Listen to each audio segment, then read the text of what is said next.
नमस्कार. तुमचे आपल्या लाडक्या चॅनेलवर मनापासून स्वागत आहे. मित्रांनो, दिवाळी सुरू झाली आहे. दिवाळीचा पहिला दिवस म्हणजे वसुबारस आणि याच दिवशी येणारी रमा एकादशी. हा दुर्मिळ आणि अत्यंत शुभ योग आहे. या एकाच दिवशी गायीची सेवा आणि भगवान विष्णूंसह माता लक्ष्मीची पूजा हे दोन्ही केल्याने आपल्या जीवनातील मोठे संकट, दारिद्र्य आणि पितृदोष एका क्षणात दूर होतात, अशी आपली श्रद्धा आहे. आजच्या व्हिडिओमध्ये मी तुम्हाला असा एक महाउपाय सांगणार आहे जो तुम्हाला संध्याकाळी फक्त कापूर सोबत करायचा आहे. फक्त एक पदार्थ कपूर सोबत जाळून पहा.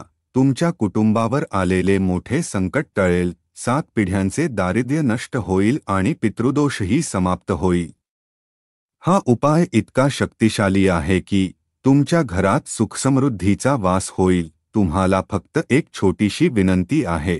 हा व्हिडिओ शेवटपर्यंत नक्की बघा आणि जर तुम्ही चॅनेलवर नवीन असाल तर लगेच सबस्क्राईब करा, जेणेकरून तुम्हाला असे महत्त्वाचे व्हिडिओ नेहमी मिळत राहतील. रमा एकादशी ही कार्तिक महिन्यातील कृष्ण पक्षातील एकादशी आहे. माता लक्ष्मीला रमा या नावानेही ओळखले जाते. त्यामुळे या दिवशी भगवान विष्णूंच्या सोबत माता लक्ष्मीची पूजा केल्याने लक्ष्मीची विशेष कृपा प्राप्त होते. पापांचा नाश. शास्त्रांनुसार या एकादशीचे व्रत केल्याने सर्व पापांचा नाश होतो आणि मोक्षाचा मार्ग मोकळा होतो. धन आणि समृद्धी. ही एकादशी दिवाळीपूर्वी येते, जी धन आणि समृद्धीच्या आगमनाची सूचना देते. या दिवशी केलेली पूजा आणि व्रत तुम्हाला आर्थिक स्थैर्य देते. पितृदोष मुक्ती. या दिवशी भगवान विष्णूंची पूजा केल्याने पितृदोष दूर होतात आणि पूर्वजांचे आशीर्वाद मिळतात. दिवाळीची सुरुवात वसुबारसने होते. हा दिवस गायी आणि तिच्या वासराची पूजा करण्याचा दिवस आहे. गोमातेची पूजा. हिंदू धर्मात गायीला मातेचा दर्जा आहे. या दिवशी गोमातेची पूजा केल्याने आपल्याला 33 कोटी देवतांचे आशीर्वाद मिळतात. संतती आणि धन. महिला आपल्या मुलांच्या उत्तम आरोग्यासाठी आणि दीर्घायुष्यासाठी तसेच घरात धनधान्य भरभराटीसाठी हे व्रत करतात. कामधेनूचे आशीर्वाद. समुद्रमंथनातून प्रकट झालेल्या नंदा नावाच्या कामधेनूला समर्पित हे व्रत आहे. जेव्हा हे दोन्ही दिवस एकत्र येतात तेव्हा त्याचे फळ हजारो पटीने वाढते.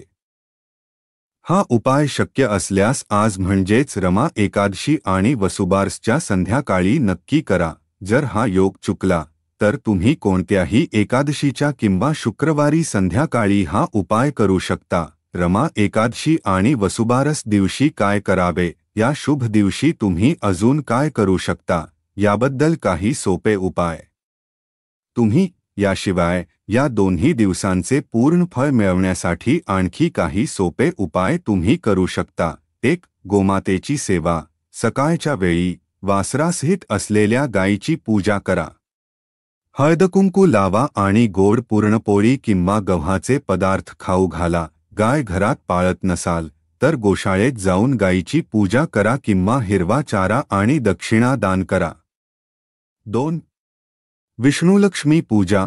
पूजा करताना भगवान विष्णूला तुळशीची पाने आणि माता लक्ष्मीला कमळाचे फूल अर्पण करा. विष्णू सहस्रनामाचे किंवा कनकधारा स्तोत्राचे वाचन करा. 3. दानधर्म. या दिवशी गरजूंना अन्न, वस्त्र किंवा धान्य दान करणे अत्यंत पुण्यकारक मानले जाते. 4. घराची स्वच्छता. दिवाळी सुरू झाल्यामुळे आपल्या घरातील आणि मनातील सर्व नकारात्मकता बाहेर काढा. तर मित्रांनो, रमा एकादशी आणि वसुबारसचा हा दुर्मिळ योग आपल्या आयुष्यात सुखसमृद्धी घेऊन येणारा आहे. कपूर आणि लवंगाचा हा महाउपाय पूर्ण श्रद्धेने करा. तुमच्या घरात नक्कीच सकारात्मक बदल दिसतील. तुमच्या सर्व इच्छा पूर्ण व्हाव्यात. घरात सुख, शांती आणि भरभराट व्हावी, हीच माझी प्रार्थना. तुम्हाला हा व्हिडिओ कसा वाटला कमेंट करून नक्की सांगा.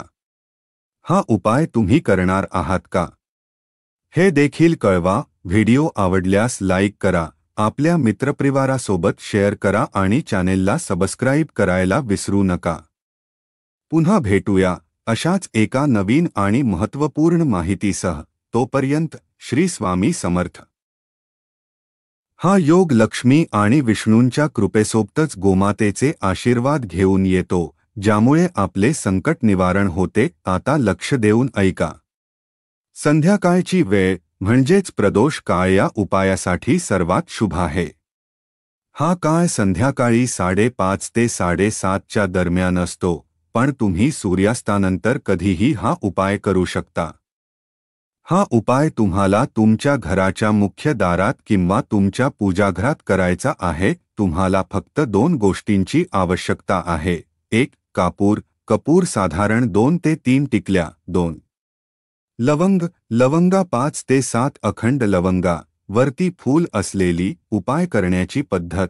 1. वेळ आणि स्थान संध्याकाळच्या वेळी म्हणजेच सूर्यास्तानंतर स्वच्छ होऊन हा उपाय सुरू करा. 2.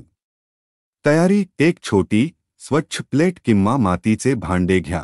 3. कपूर ठेवा. या प्लेटमध्ये कापूरच्या टिकल्या ठेवा. 4. लवंगा ठेवा. आता या कापूरवर 5 किंवा 7 अखंड लवंगा ठेवा. लवंगा तुटलेल्या नसाव्यात. 5. प्रज्वलन आणि प्रार्थना. आता माचीस किंवा अग्नीच्या सहाय्याने कापूर प्रज्वलित करा. कापूर जळायला लागल्यावर तुम्हाला हात जोडून एका मंत्राचा जप करायचा आहे आणि प्रार्थना करायची आहे. कापूर आणि लवंग जळत असताना डोळे मिटून माता लक्ष्मी आणि भगवान विष्णू यांचे स्मरण करा. तुमच्या 7 पिढ्यांचे दारिद्र्य आणि सर्व संकटे दूर करण्यासाठी प्रार्थना करा आणि खालीलपैकी कोणताही एक मंत्र किमान 11 वेळा म्हणा. नमो भगवते वासुदेवाय किंवा श्री महालक्ष्म्यै नमः. या उपायाचे फायदे जे जळाल्यानंतर मिळतील. हा उपाय करत असताना जळणाऱ्या कापूर आणि लवंगाचा धूर तुमच्या घराच्या प्रत्येक कोपऱ्यात जाऊ द्या. घरातील नकारात्मकता. कापूर आणि लवंगाचा धूर घरातील सर्व नकारात्मक ऊर्जा, वाईट शक्ती आणि अडथळे दूर करतो. दारिद्र्यमुक्ती. लवंग हे माता लक्ष्मीला अत्यंत प्रिय आहे.